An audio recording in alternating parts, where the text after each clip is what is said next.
GS के YouTube channel में आप सभी का स्वागत करता हूं। आज का हम लोग पढ़ने वाले हैं करंट अफेयर्स 8 जनवरी की 2025 का। आइए शुरुआत करते हैं। सबसे हमारा पहला करंट अफेयर्स का क्वेश्चन है खो खो 2025 के बारे में। खो खो 2025 जो ट्रॉफी है इसका अनावरण किया गया है। यह विश्व का पहला बार आयोजित किया जाने वाला प्रतियोगिता है। मतलब इससे पहले की खो खो की प्रतियोगिता इससे पहले आयोजित नहीं किया गया है। ट्रॉफी और मैक्सकाट नाम का क्रमशः तेजस और तारा रखा गया। मतलब ट्रॉफी है और एक मैक्सकाट है, ये दोनों का उद्घाटन किया गया है, जिसमें ट्रॉफी को तेजस नाम दिया गया है और मैक्सकाट का नाम तारा रखा गया है। तेजस का प्रतीक प्रतिभा और ऊर्जा है, जबकि तारा इसका मार्गदर्शन करता है आकांक्षा और तारामंडल की। ठीक है, तारा का मार्गदर्शन किसका करता है? आकांक्षा का प्रतीक है।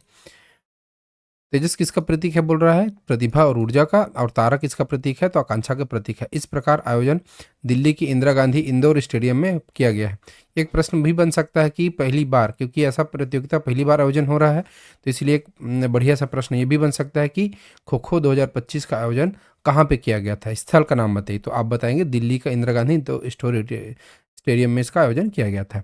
यह आयोजन कब से कब तक किया जाना है? तो 13 जनवरी से 19 जनवरी तक आयोजन किया जाना है। ठीक है, अभी ये हुआ नहीं है, इसका आयोजन होना है। आगे बढ़ते हैं। केंद्रीय पेंशन केंद्रीकृत पेंशन भुगतान प्रणाली, तो कर्मचारी भविष्य निधि, जिसको ईपीएफओ के नाम से भी जाना जाता है, इसने केंद्रीकृत पेंशन प्रणाली भुगतानी का क्या किया है? शुरुआत कर दिया है, जो कि देश भर के सभी क्षेत्रीय कार्यालयों में लागू होगा। इस प्रणाली से 68 लाख पेंशन जो भोगी हैं उनको क्या होगा? लाभ होने वाला है।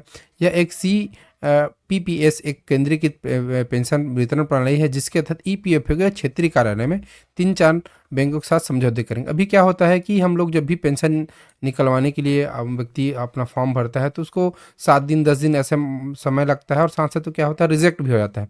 इन्हीं सब चीज़ों को, परेशानियों को दूर करने के लिए ईपीएफओ ने एक नया सिस्टम लॉन्च किया, जिसको हम लोग CPPS या CPPS के नाम से भी जानेंगे। इस प्रणाली के माध्यम से पेंशन भोगी किसी भी बैंक में अपन पेंशन निकाल सकेंगे।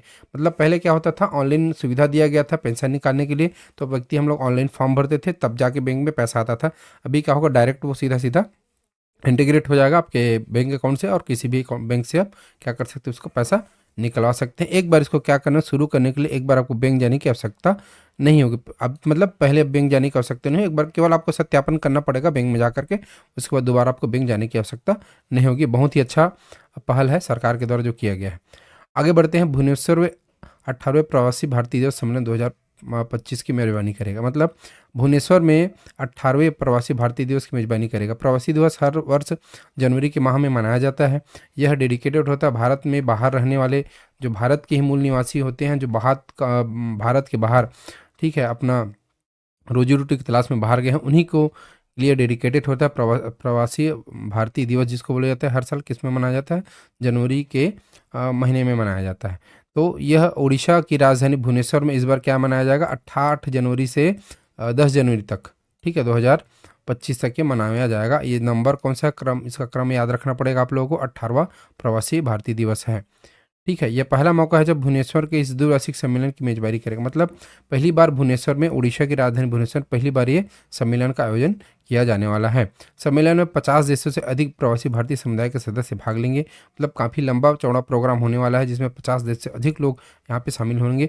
9 जनवरी को भारत में प्रवासी समुदाय के योगदान को मान्यता देने के लिए प्रवासी भारतीय दिवस मनाया जाता है। किस लिए मनाया जाता है? यहाँ भी देखिए, 9 जनवरी को भारत में प्रवासी समुदाय के योगदान, मतलब भारत में जो बाहर रहते हैं भारत के लोग, जो जिसको हम लोग एनआरआई भी बोलते हैं, ये अभी क्या वहाँ से कमाई करते हैं, फिर यहाँ अपने फैमिली को अपना क्या भेजते हैं, अपना वहाँ से पैसा भेजते हैं।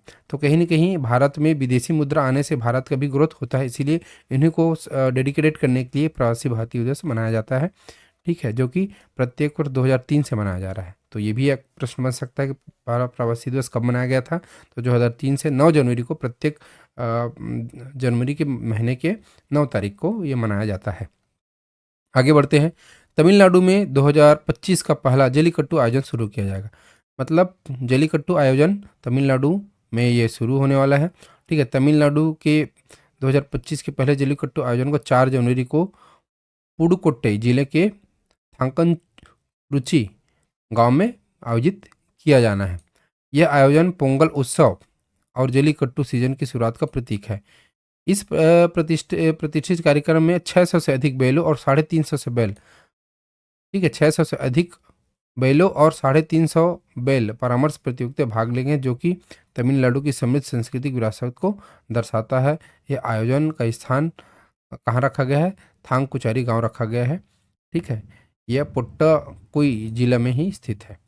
तो ये जल्लीकट्टू यहाँ का तमिलनाडु का बहुत विशेष पर्व होता है, जिसमें बैलों को क्या किया जाता है, ये लोग बैल के ऊपर सवारी करने की कोशिश करते हैं, और मतलब एक प्रतियोगिता जैसा होता है जो बैलों के उसमें होता है, ठीक है।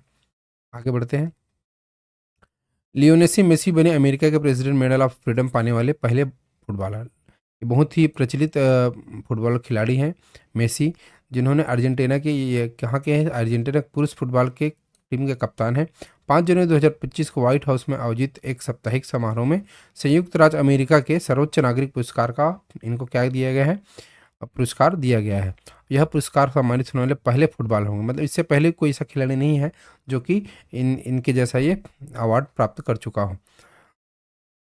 यह पुरस्कार अमेरिका के राष्ट्रपति जो बाइडेन द्वारा 19 प्रतिष्ठित व्यक्तियों को दिया जाएगा।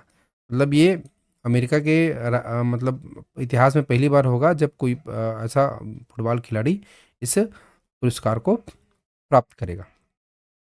दिल्ली की एक वक्फ बोर्ड ने सीईओ की नियुक्ति की। Lieutenant governor LG V K Saxena ने दिल्ली के वक्फ बोर्ड के सीईओ के रूप में आईएएस के अधिकारी अजीमुल हक की नियुक्ति को मंजूरी दे दी है। मतलब वक्फ बोर्ड जो होता है ये जिसमें अजीमुल हक की नियुक्ति को उन्होंने मंजूरी दी है। एलजी जो है आम आदमी पार्टी सरकार पर आरोप लगाया था कि इन्होंने इस मामले में लापरवाही दिखी और कानून प्रक्रियाओं का पालन नहीं किया था।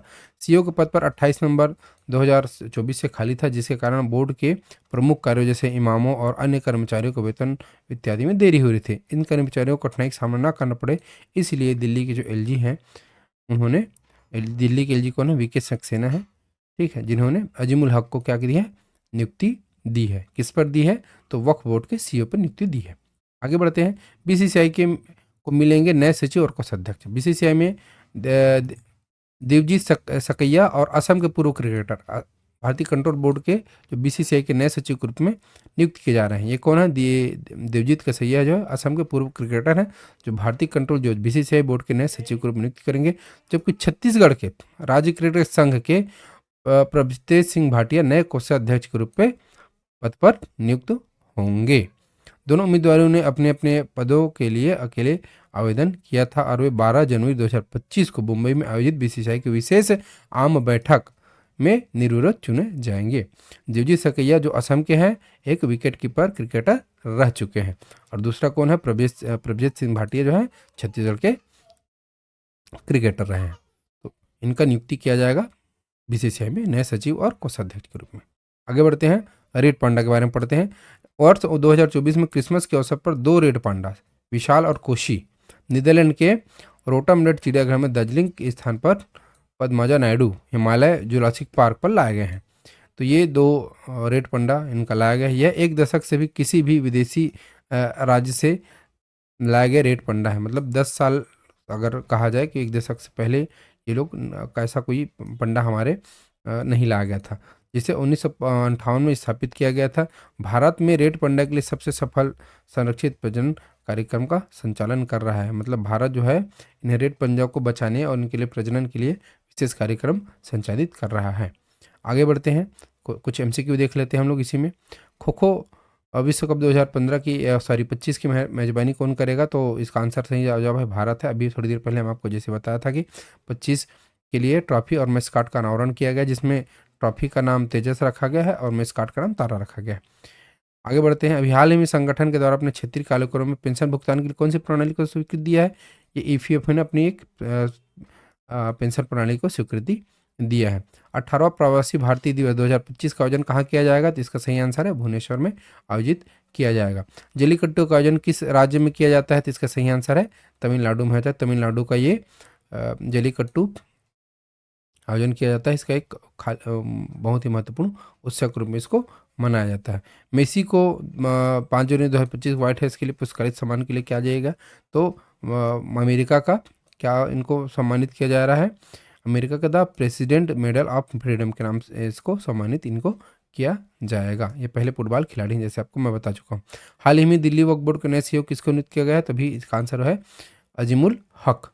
इन्होंने एलजी कौन है? तो दिल्ली के एलजी वी के सक्सेना जो है, इन्होंने इनको अजीमुल हक जी को क्या किया है? सीईओ नियुक्त किया गया है। हाल ही में बीसीसीआई के नए सचिव के रूप में किसको निर्वाचित चुना गया है? तो देवदीत सकैया को चुना गया है। ठीक है। और हाल ही में नीदरलैंड से 2 रेड पंडा दार्जिलिंग के पद्माना नायडू हिमालयन जुरासिक पार्क में लाए गए हैं। इनके नाम क्या है? तो इनके नाम है विशाल और कोसी। ये बहुत महत्वपूर्ण हो सकता है क्योंकि ये पहली बार 1 दशक में लाया गया है ऐसा, तो ये इम्पोर्टेंट हो सकता है। इसको बनाया कब गया था इस हिमालयन जुरासिक पार्क को? तो 1998 में स्थापित किया गया था।